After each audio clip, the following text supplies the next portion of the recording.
সুলতান নুরউদ্দিন জঙ্গি রহমাতুল্লাহি আলাইহি যখন ইসলামী রাষ্ট্রের খলিফা 557 হিজরিতে তিনি তখন বাগদাদের মসনদে আছেন। সুলতান নুরউদ্দিন জঙ্গি রহমাতুল্লাহি আলাইহি বাগদাদের মসনদে বসে তিনি ইসলামী রাষ্ট্র চালাচ্ছেন। হঠাৎ করে তিনি একদিন স্বপ্নে দেখেন, সুলতান নুরউদ্দিন জঙ্গি স্বপ্নে দেখেন ঘুমিয়ে পড়েছেন। স্বপ্নে দেখেন তার স্বপ্নে রাসূল পাক সাল্লাল্লাহু আলাইহি ওয়াসাল্লাম হাজির। নবীজি ডাক দিয়ে বলছেন, সুলতান নুরউদ্দিন জঙ্গি, 3টা লোক আমাকে ডিস্টার্ব করতেছে, ঠিক মতো থাকতে দিচ্ছে না। 3টা লোক আমাকে ডিস্টার্ব করছে। এই কথা বলবার পরে সুলতান নুরউদ্দিন জঙ্গি রহমাতুল্লাহি আলাইহির ঘুম ভেঙে গেল। চিৎকার করে ঘুম থেকে উঠে গেলেন, গোসল করলেন, ওযু করলেন, তাহাজ্জুদের সালাত পড়ে 2 রাকাত আরো সালাত আদায় করলেন। আর সিজদার মধ্যে পড়ে বললেন, আল্লাহ, আমি বিশ্ব নবীকে আজকে স্বপ্নে দেখেছি, নবীজির চেহারাকে চিন্তিত দেখেছি। আমাকে বললেন 3টা লোক রাসূল পাককে ডিস্টার্ব করে। আয় আল্লাহ তাআলা, জানি না কি হচ্ছে, আমি তো কিছুই বুঝতে পারতেছি না। আয় আল্লাহ, দুনিয়ার জমিনে এমন কোন ঘটনা ঘটাইও না যার দ্বারা আমরা বিপদে পড়ে যাই। তাহাজ্জুদের সালাত পড়ে আবার ঘুমিয়ে গেলেন। সহিহ riwayate পরের দিন আবার দেখেন, যখন তিনি আবার ঘুমিয়ে গেলেন গভীর রজনীতে, আবার দেখেন সুলতান নুরউদ্দিন স্বপ্নে দেখেন আবার বিশ্ব নবীকে তিনি স্বপ্নে দেখতেছেন। নবীজি আবার ডাক দিয়ে বলছেন, সুলতান নুরউদ্দিন জঙ্গি, গতকালকে তোমাকে বললাম 3টা লোক আমাকে ডিস্টার্ব করে, আজও আবার তোমাকে বলছি 3টা লোক আমাকে ডিস্টার্ব করে, কি করা যায়? আমার বন্ধুগণ, এক পর্যায়ে তিনি আবার ঘুম থেকে উঠে গেলেন। আর স্বপ্নে দেখেন নবীজি এভাবে বলতেছেন, এই যে 3টা লোক আমাকে ডিস্টার্ব করে।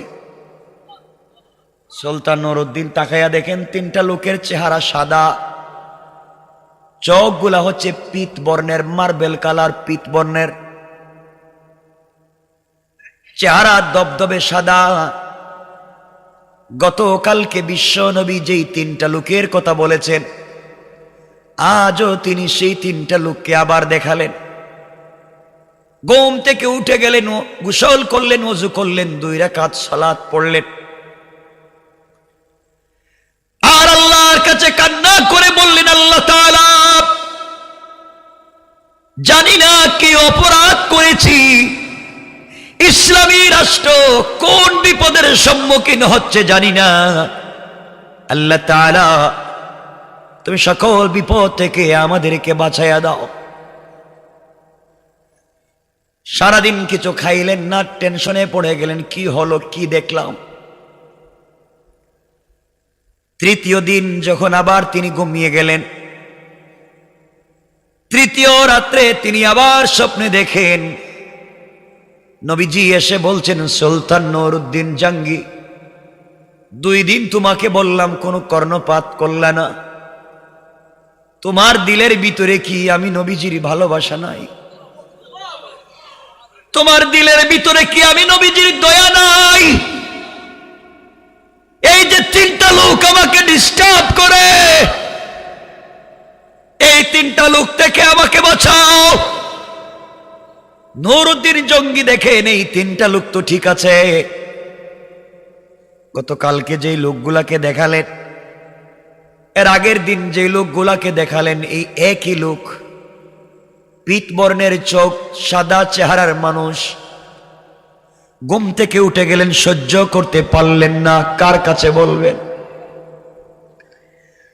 তাহাজ্জুদের সালাত পড়ে সিজদায় গিয়ে আল্লাহকে ডাক দিয়া বলছেন, আল্লাহ,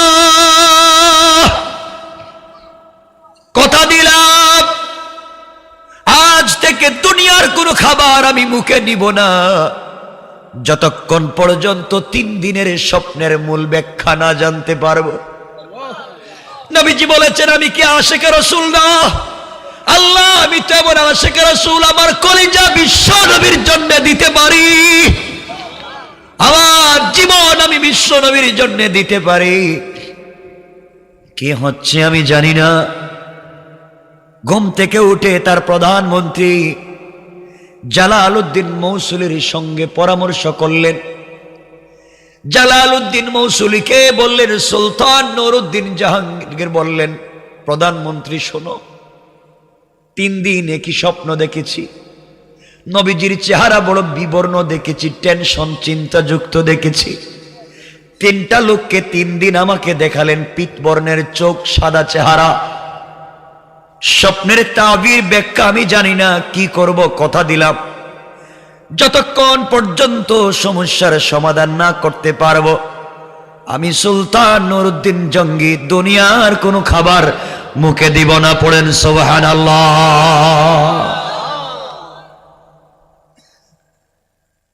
আমার বন্ধুগণ, জালালউদ্দিন মৌসুলি বললেন, বাদশা আর দেরি করেন কেন?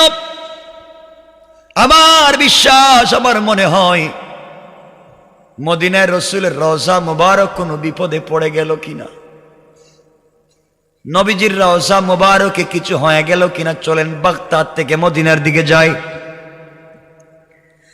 সুলতান নুরউদ্দিন জাহাঙ্গীর প্রধানমন্ত্রী জালালউদ্দিন মৌসুলির কথাগুলো শুনে 16,000 সেনাবাহিনী নিয়ে 1 মাসের খাবার নিয়ে বাগদাদ থেকে তিনি মদিনার পথে যাত্রা করলেন।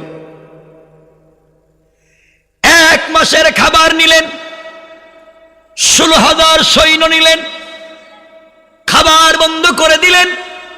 নিজে শুধু পানি পান করেন, আল্লাহর নামের জিকির করেন, আর বলছেন, আল্লাহ তাআলা আমাকে তুমি জিন্দা মদিনায় পৌঁছাইয়া দাও, আমাকে রসুলের রওজা মুবারকের কাছে নিয়ে যাও। আমি জানতে চাই রসুলের রওজা কোনো বিপদে পড়ে গেল কিনা। কেন আমি আরো আগে খবর নিলাম না? কেন আমি আগে দেখলাম না কি হয়েছে? আমার বন্ধুগণ, 11 দিন রাস্তায় সফর করে 12তম দিনে তিনি মদিনায় পৌঁছে গেলেন। সুলতান নুরউদ্দিন জাহাঙ্গীর মদিনায় পৌঁছে গিয়া তিনি বলে দিলেন, সাবধান, কোন লোককে মদিনা থেকে বের হতে দিবা না। মদিনা থেকে বের হওয়ার কোনো পারমিশন নাই, যে যাবে ক্রস ফায়ার। বাহির থেকে ভিতরে ঢুকা যাবে, কিন্তু ভিতর থেকে বাহিরে যাওয়া যাবে না। এই কথা বলে নুরউদ্দিন জাহাঙ্গীর, নুরউদ্দিন জঙ্গি তিনি নেমে গেলেন উটের পিঠ থেকে, ঘোড়ার পিঠ থেকে। পায়ের জুতা খুলে ফেললেন, পাগলের মতো দৌড়াইয়া রসুলের রওজার দিকে যায়। সবাই ডাক দিয়া বলতেছেন, বাদশা জাহাপনা, এই শক্ত পাথরের এলাকা, বালি গরম, আপনি জুতা খুলছেন কেন? নুরউদ্দিন জঙ্গি ডাক দিয়া বলছেন, জানো না, আমার নবীজি আমাকে বলেছেন, জাহাঙ্গীর রে জঙ্গি, সুলতান নুরউদ্দিন জঙ্গি, তুমি কি আশিক রসুল না? আমি আশিক রসুল প্রমাণ করব। যেই মদিনায় আমার নবীজি জুতা মুবারক নিয়ে হেঁটেছেন, এই মাটিতে আমি জুতা নিয়ে হাঁটবো না, বেয়াদবি করব না। নবীজির পা যেখানে পড়েছে ওখানে যেন আমার জুতা না লাগে, এই জন্য আমি খালি পায়ে হাঁটা শুরু করলাম। হাঁটতে হাঁটতে রওজার পাশে চলে গেলেন। মসজিদে নববীতে 2 রাকাত সালাত আদায় করলেন। রাসূলের রওজা জিয়ারত করে কান্না করে ডাক দিয়া বললেন, পয়গম্বর আরবি, আমি আপনার গোলাম হাজির। এর 11 দিন সফর করে না খেয়ে আপনার রোজা এসেছি, আমাকে ক্ষমা করে দিবেন, কিছুই জানি না কি হয়েছে। ইয়া রাসূলুল্লাহি, আমি এখনো বুঝতে পারি না কি হচ্ছে, আমাকে ক্ষমা করে দেন। কথা দিলাম আপনার পাগলা উম্মত নুরউদ্দিন জঙ্গি দুনিয়ার জমিনে থাকতে এই মদিনার রাষ্ট্রের ভিতরে কেউ অন্যায় করে বেঁচে থাকতে পারবে না। আমরা বলতে পারি বাংলাদেশের মাটিতে আশিক রাসূল বেঁচে থাকতে রাসূলের বিরুদ্ধে কথা বলা যাবে না। আমার বন্ধুগণ, এক পর্যায়ে নুরউদ্দিন জঙ্গি রহমতুল্লাহ আলাইহি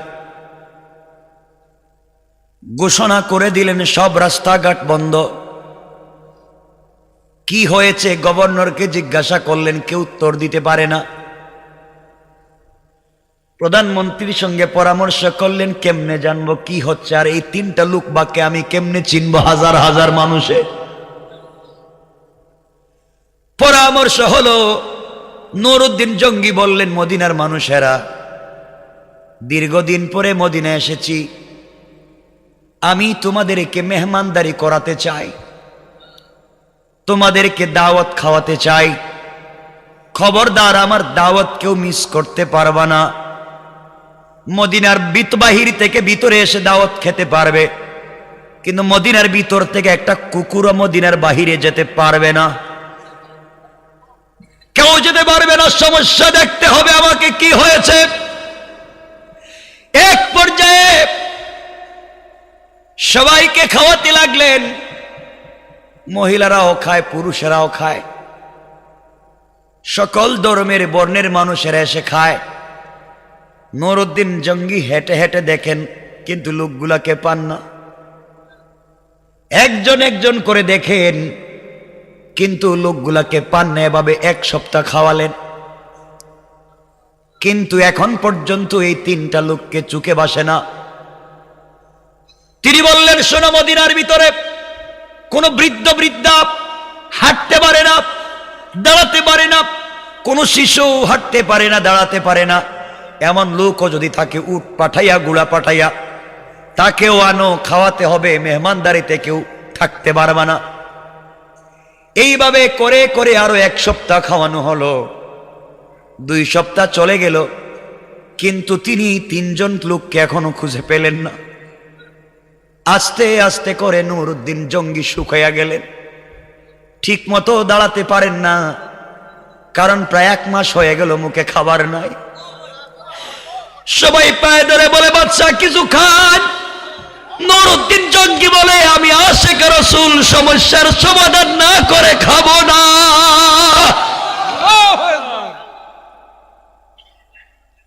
14 দিন শেষ, এখন পর্যন্ত কোনো সমস্যার সমাধান হলো না। নুরউদ্দিন জঙ্গি বললেন, বলো তো আর কে বাকি আছে?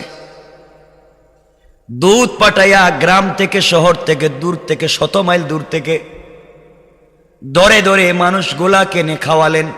16 দিন হয়ে গেল, 17তম দিন হাজির হয়েছে, কিন্তু এখন পর্যন্ত এই তিনটা লোককে খুঁজে পেলেন না।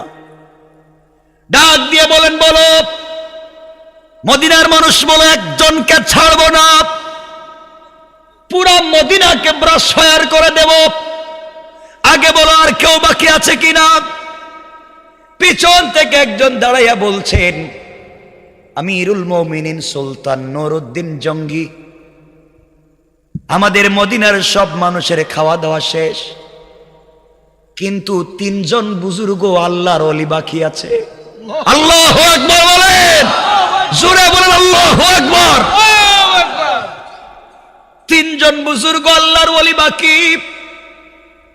নুরউদ্দিন জঙ্গি চিৎকার করে দাঁড়িয়ে গেলেন আর বললেন, এই 3 জনকে কোথায় থাকে? সবাই বলতেছেন, বাদশা জাহাপনা, এই 3 জন মদিনার মসজিদে সারাদিন ইবাদত করে,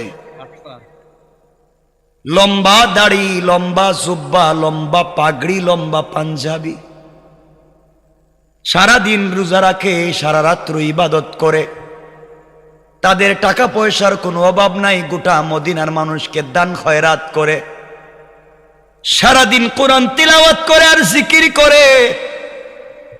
মদিনার মসজিদ থেকে এরা বাইর হয় না, তিনজন ভিতরে বসা রইছে। মদিনার মসজিদের কর্নারে একটা ঘর বানাইছে, ঘরে তারা সারাদিন থাকে। এত বড় বুজুর্গ, তারা কারো সঙ্গে কথা বলে না। মনে রাখবেন, আলোচনার শুরুতেই বলছিলাম দাড়িতে, জুব্বায়, পাঞ্জাবিতে ইসলাম নাই। মনে পড়েনি? ইসলাম হচ্ছে ওখানে, দিন হচ্ছে ওখানে। কথার শুরুতেই চলে যাচ্ছি, বিষয় মিলাইয়া সংক্ষেপ করে নিচ্ছি। আমার বন্ধুগণ মনোযোগ দিয়ে শুনেন। তিনি বললেন, এই তিনজন লোককে নিয়ে আসো। মদিনার সকল মানুষ বলছেন, বাদশাহ জাহাপনা, বেয়াদবি মাফ করবেন, হাত জোর করি, এই তিনজনের সঙ্গে বেয়াদবি করা যাবে না। এরা এত বড় বুজুর্গ, কোনোদিন মসজিদ থেকে বের হয় না, কারো সঙ্গে কথাও বলে না, বিয়ে শাদিও করে না, দীর্ঘদিন থেকে মসজিদে থাকে আর জিকির করে, মানুষের খাওয়ায়, দান করে আর তসবিহ পড়ে। তিনি বললেন, যত বড় বুজুর্গ হোক, এদেরকে আমার কাছে নিয়ে আসো। দাঁড়িয়ে বলছে সবাই, না না, মাফ করেন, এদের সঙ্গে বেয়াদবি করলে দুনিয়া ধ্বংস হয়ে যাবে। নুরউদ্দিন জঙ্গি বললেন, যাই হোক, আমি তাদেরকে দেখা লাগবে কেমন পীর। তিনি বললেন, তারা কেমন বলো তো? তারা বলছে, তারা বড় সুন্দর চেহারার মানুষ, শুধু জিকির ছাড়া কিছুই বুঝে না, কোরআন ছাড়া বুঝে না, মসজিদ তারা কিছুই বুঝে না, সব সময় ইবাদতে থাকে। পাঠাইয়া দিলেন দূত, যাও। সেনাবাহিনী পাঠাইয়া দিলেন, যাও। এই পীরগুলা যদি সুস্থ মস্তিষ্কে সহি সালামতে আসতে না চায়, হাতে পায়ে বেড়ি লাগাইয়া নিয়ে আসবা, শিকল লাগাইয়া নিয়ে আসবা। আমি এই রাষ্ট্রের খলিফা, আমি বাগদাদ থেকে এসেছি। কত বড় পীর, সবাই আসে, এরা আসে না কেন? 17 দিন থেকে গোটা মদিনার মানুষকে খাওয়াই, তারা কেন আমার মেহমানদারিতে আসে না? আমি জানতে চাই তারা কেমন নিমক হারাম কিনা, কেন আমার মেহমানদারিতে হাজির হয় না, জানা লাগবে। বাইরে পুলিশ পাঠাইয়া দিলেন, সিকিউরিটি পাঠাইয়া দিলেন। তিনজন যখন গিয়েছে, ওই তিনজনকে আনার জন্য পিছনে পিছনে মদিনার মানুষ, মুসলমানেরা গেছে। বেয়াদবি মাফ করবেন, আপনারা চলে যান, এদেরকে ডিস্টার্ব করবেন না। পুরা মদিনার মানুষেদের পক্ষে এরা বড় বুজুর্গ, কেউ আনতে পারে না। সুলতান নুরউদ্দিন জঙ্গি দাঁড়ায়া গেলেন, চোখ লাল হয়ে গেল, মাথার চুল যেন মুসার মতো দাঁড়াইয়া যাচ্ছে, গরম হয়ে গেলেন। বললেন, ওরা যদি না আসে আমি নিজে যাব। আল্লাহু আকবার। হাঁটতে লাগলেন, সাথে নিলেন প্রধানমন্ত্রী জালালউদ্দিন মৌসুলিকে, বললেন, চলো যাই, তোরা কেন আসে না? যাইতে যাইতে মদিনার মসজিদের পাশে কামরা বানাইয়া রাখছে, চলে গেলেন। গিয়া দেখেন দরজা লাগানো, ভিতর থেকে জিকিরের আওয়াজ শোনা যায়। কিসের আওয়াজ? জিকিরের আওয়াজ শোনা যায়। তিনি বললেন, দরজা খোলো। আমি নুরউদ্দিন জঙ্গি। এরপরেও দরজা খুলে না, ধাক্কা দিয়ে দরজা খুলে ফেললেন। তাকায় দেখেন, নিচের দিকে তাকায় শুধু জিকিরই করে, উপরের দিকে চেহারা উঠায় না। তিনি বললেন, আমি নুরউদ্দিন জঙ্গি, আমার প্রধানমন্ত্রী জালালউদ্দিন মৌসুলি, মাথা উঠাও। তারা বলতেছেন, মাফ করবেন, আমরা এখন এশকের জিকিরে আছি। তিনি বললেন, থামাও জিকির, দেখি কে। জিকির থামাইয়া দিলেন, তিনটা লোককে দাঁড় করাইয়া দিলেন। চেহারার দিকে তাকাইয়া, ওদের চোখের দিকে তাকাইয়া, চেহারার দিকে তাকাইয়া নুরউদ্দিন জঙ্গি আল্লাহু আকবার বলে মাটিতে পড়ে গেল।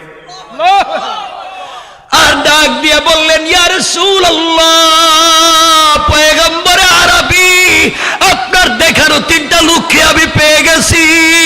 আল্লাহু আকবার। আপনি আমার আমাকে স্বপ্নে যেই তিনটা লোককে দেখালেন এই তো দেখি পিতবর্ণের চোখ, এদের চেহারাই তো দেখা যায় সাদা। তিনি বললেন তোমরা কারা, তোমাদের পরিচয় দাও। ওদের হাতে পায়ে শিকল লাগা, ওদের পরিচয় জানো। সবাই বলতেছেন স্যার আপনি তো মরে যাবেন, জলে পুড়ে যাবেন, কার সঙ্গে বেয়াদবি করতেছেন বুঝতেছেন না। নুরউদ্দিন জঙ্গি বললেন কোনো কথাই শুনতে চাই না, এদেরকে জিজ্ঞাসা করি কি হয়েছে। জিজ্ঞাসা করলেন তোমরা কি চাও? তারা বলতেছে আমরা প্রায় 32 বছর থেকে এখানে ইবাদত করি, জিকির করি, নামাজ পড়ে, রোজা রাখি, ছাড়া আমাদের কাজ নাই। মদিনার মানুষকে দান খয়রাত করা ছাড়া আমাদের কোনো কাজ নাই। তিনি তো চেহারা দেখেই বুঝতে পারলেন এই তিনটা লোক আমাকে রসুল দেখালেন। চেহারা আমি চিনে ফেলেছি, চোখ দেখে ফেলেছি। এখন তাদেরকে বললেন তোমরা আমাদের দাওয়াতে গেলে না কেন? সবাই বলতেছে বাদশাহ আমরা মসজিদ থেকে বের হই না উপর থেকে পারমিশন না আসলে। উপর থেকে কে পারমিশন দেয়? আমাদের সম্পর্ক তো স্বয়ং রবের সাথে। চিন্তাছেন? ঠিক আছে শোনো, তোমরা রুম থেকে বের হও, আমি এই রুম তল্লাশি করব। বের হতে চায় না। তিনি বললেন তোমরা বের হও। তিনটাকে দড়ি লাগাইয়া বাহিরে বের করে রাখলেন। মদিনার মানুষের কান্নার রোল পড়ে গেছে, তিন অলিকে কেন বাঁধছে। নুরউদ্দিন জঙ্গি ভিতরে ঢুকে দেখেন জায়নামাজ সুন্দর করে বিছানো, বলেন জায়নামাজ উঠাও। গোটা রুম খুঁজলেন, কিছুই পেলেন না, কিছুই নাই, শুধু দেখা যায় কোরআন শরীফ রাখা, তসবিহ রাখা। কত বড় বুজুর্গ! কিছুই না পেয়ে বললেন মুসল্লা উঠাও। উঠানো হলো, কিছুই নাই। মুসল্লার নিচে বললেন বিছানা উঠাও, কিছুই নাই। চাটাই উঠাও, কিছুই নাই। চাটাই উঠানোর পরে দেখা যায় বিশাল বড় একটা পাথরের পাটাতন। তিনি বললেন তোমরা পাথরে বসো, কি করো? তারা বলছে বেয়াদবি মাফ করবেন, এটা উঠাবেন না, আমরা এখানে বসে সাধনা করি। ঠিক আছে আমি বুঝতে চাই তোমাদের সাধনা, তোমরা এটা উঠাও, পাথর উঠাও। পাথর উঠাইয়া দেখা যায় বিশাল বড় সুরঙ্গ পথ। নুরউদ্দিন জঙ্গি সাথে সাথে সিজদায় পড়ে গেলেন, 2 রাকাত সালাত আদায় করলেন, আর বললেন কেউ ঢুকা লাগবে না। নুরউদ্দিন জঙ্গি বললেন জালালউদ্দিন মৌসুলি চলো আমরা দুজন ঢুকি। ভিতরে ঢুকে দেখেন বিশাল বড় সুরঙ্গ পথ। বিশাল বড় সুরঙ্গ পথ, যেতে যেতে দেখা যায় রসুলের রওজার কাছাকাছি পৌঁছে। যেদিকে রসুলের পা মুবারক ওইখানে চইলা গেছে, আর মাত্র 1 হাত থেকে আধ হাত মাটি কাটলে রসুলের পায়ের কাছে পৌঁছে যায়। নুরউদ্দিন জঙ্গি ভিতর থেকে বের হয়ে আসলেন, কান্না করতে করতে বের হয়ে আসে। জিজ্ঞাসা করলেন বলো কেনই বা তোমরা খনন করে তোমরা ওখানে কি করতে চাও? তারা যখন জবাব দিতে চায় না, নুরউদ্দিন জঙ্গি বললেন তোমরা দেখো আমি জবাব আদায় করতে পারি কেমনে। বেনেট খুলে গুড়ার পিঠ থেকে তিনি দড়ি খুলে আচ্ছা মতো পিটাতে লাগলেন। মদিনার মানুষ কান্না করতেছে, পীর, কত বড় পীরকে আপনি পিটাচ্ছেন? তিনি বললেন কি কয়েক মিনিট পরেই বুঝতে পারবা পীরের আসল চেহারা কি। পিটাতে লাগলেন আর বললেন কি করেছো তোমরা বলো, কেন তোমরা গর্ত খনন করেছো, সুড়ঙ্গ করেছো বলো। তারা বলতেছে আমাদেরকে আর পিটাবেন না, আমরা পরিচয় দিই, আমরা হলাম মৌসুল শহরের ইহুদি। আমাদেরকে ইউরোপ আমেরিকার ইহুদিরা টাকার বিনিময়ে এখানে পাঠিয়েছে, হাজার হাজার কোটি কোটি টাকা দিয়েছে। আমরা যেন কোনোভাবে এখান থেকে আপনাদের নবীজির লাশটা পাচার করে ওখানে পাঠাইয়া দিই। দীর্ঘ 32 থেকে 35 বছর থেকে মাটি খনন করি, রাতের অর্ধেক টাইম মাটি খনন করি, অর্ধেক টাইম মাথার মধ্যে বয়া নিয়ে আমরা নদীতে দূরে নিয়ে মরুভূমিতে ফালাইয়া দিই। কোনো চিহ্নই রাখি না, কেউ যেন খুঁজে না পায়। এইভাবে আমরা কাজ করতেছি, বিনিময়ে তারা আমাদেরকে অনেক টাকা পয়সা দিয়েছে। আমরা এই টাকাগুলা তাদেরকে বন্টন করে দেই মুসলিমদেরকে। এই জন্য আমরা মুসলমান হয়েছি, মুসলমানের বেশ ধরে নামাজও পড়ি, রোজাও রাখি, তওয়াফও করি, জিকিরও করি। আসলে আমরা ইহুদি।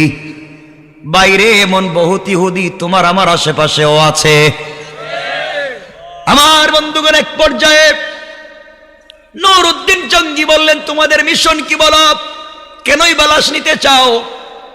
তারা বলছে, বাদশা শুনেন, ওরা আমাদেরকে বলেছে যে কোনো কিছুর বিনিময়ে লাশ যদি দিতে পারি, গোটা দুনিয়ার মুসলমানরা শুধু চিল্লায় নবীজি, তাদের নবীজি মদিনায় আছেন, মদিনাকে কেন্দ্র করেই তো তাদের সব শক্তি। সবাই হজের সময় মদিনায় আসে, মদিনায় এসে তারা তো চিল্লায় আর কাবা ঘর তওয়াফ করে চিল্লায়। তাদের নবীর লাশ যদি ওখান থেকে নিয়ে যাই, বরকত চলে যাবে, ইচ্ছা মতো পিটাতে পারবো, মুসলমানরা দুর্বল হয়ে যাবে, তাদের দোয়া কবুল হবে না। আমরা বলবো, যার জন্য জিয়ারত করতে যাও তার লাশই নাই, এই জন্যই তো আমরা লাশ চুরি করতে চাইলাম। আল্লাহ রাব্বুল ইজ্জত ওয়াল জালাল বললেন, ওয়া মাকারু ওয়া মাকারাল্লাহ ওয়াল্লাহু খায়রুল মাকিরিন। তোমরা কৌশল করেছো আমার নবীর লাশ নিয়ে যাবে, আর এই ঘটনার মাধ্যমে আমি আল্লাহ কৌশল করলাম আজীবনের মতো আমার নবীর লাশ মুবারককে হেফাজত করে দেব। ওরা চাইছিল আমাদের নবীর লাশ মুবারক পাশ্চাত্যে নিয়ে যাবে, মুসলমানদেরকে দুর্বল করবে, মুসলমানদের ক্ষমতা নষ্ট করবে, আমাদের নবীর সাথে বেয়াদবি করবে। তিনি আল্লাহ রাব্বুল ইজ্জত ওয়াল জালাল রাসূল পাকের মাধ্যমে স্বপ্নে দেখালেন নুরউদ্দিন জঙ্গিকে। তারা বলতে লাগলো, এভাবে আমরা কাজ করতেছি, কিন্তু জঙ্গি আপনি জানেননি, গত 1 মাস থেকেই 1 হাত আধা হাত মাটি আমরা কাটতে যাই। যখনই রসুলের পা মোবারকের কাছে গিয়ে মাটি কাটতে যাই, তখনই আগুনের মতো একটা আগুন এসে আমাদের বুকে লেগে যায়, আমাদের কলিজায় যেন আগুন লেগে যায়, ভয় পেয়ে যাই, আমরা কাছে যেতে পারি না। গত 1 সপ্তাহ থেকে মা কাছে যখন যাই, মনে হয় যেন আমাদেরকে বাঘ আমাদেরকে দৌড়াচ্ছে, দৌড়ে বের হয়ে আসে, কোনোভাবেই কাছে যাইতে পারি না, কিছুই বুঝি না। আল্লাহ বলছেন, হেফাজত তো আমি করবই। আমার বন্ধুগণ, এক পর্যায়ে হযরতে নুরউদ্দিন জঙ্গি রাহমাতুল্লাহ আলাইহি সীসা গলাইয়া, চতুর্দিকে সীসা গলাইয়া, কিয়ামত পর্যন্ত যেন আমার রসুলের সঙ্গে কেউ দুশ্মনী করতে না পারে, কিয়ামত পর্যন্ত সীসা গলাইয়া বেষ্টন করে দিলেন মাটির নিচে, কেউ যেন আর খনন করতে না পারে। আর রসুলের এই 3টা দুশ্মনকে মদিনার চৌরাস্তায় লটকাইয়া, আচ্ছা মতো পিটাইয়া দুনিয়ার জমিন থেকে বিদায় করে গোটা দুনিয়ার ইহুদি খ্রিস্টানকে বুঝাইয়া দিলেন, যারা আমার নবীর সাথে দুশ্মনী করবা, তোমাদের কাউকে ছেড়ে দেওয়া যাবে না।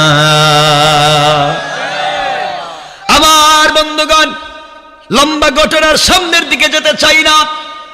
এক পর্যায়ে আল্লাহ আমাদের নবীর লাশ মুবারক হেফাজত করলেন, ইহুদিদের সকল চক্রান্ত ধ্বংস করে দিলেন। আমার বন্ধুগণ, পরের দিন স্বপ্নে নুরউদ্দিন জঙ্গি দেখেন, রাসূল মুস্কি হেসে বলতেছেন, নুরউদ্দিন জঙ্গি আমার কাছে আয়, আমি তোর কপালে একটা চুম্বন দিতে চাই। এই জন্য আমার বন্ধুগণ, আল্লাহ বলেছেন, কিতাবুন আনজালনাহু ইলাইকা লিতুখরিজান নাসা মিনাজ যুলুমাতি ইলান নূর। কোরআন যদি থেকে যায়, কোরআন মানুষকে অন্ধকার থেকে আলোর পথে নিয়ে আসে। আর কোরআন যদি না থাকে মানুষ আলো থেকে অন্ধকারের দিকে চলে যায়। এই জন্যে আমাদের সমাজের 1 নাম্বার প্রবলেম হলো আমাদের সমাজে কোরআন নাই। আজ থেকে আমাদের পণ আর প্রতিজ্ঞা হবে নিজের বাস্তব জীবনে কোরআনের আইনকে প্রতিষ্ঠা করা, সমাজের সকল জায়গায় কোরআনের আইনকে প্রতিষ্ঠা করব ইনশাআল্লাহ। আল্লাহ যেন আমাদের সবাইকে কবুল করে।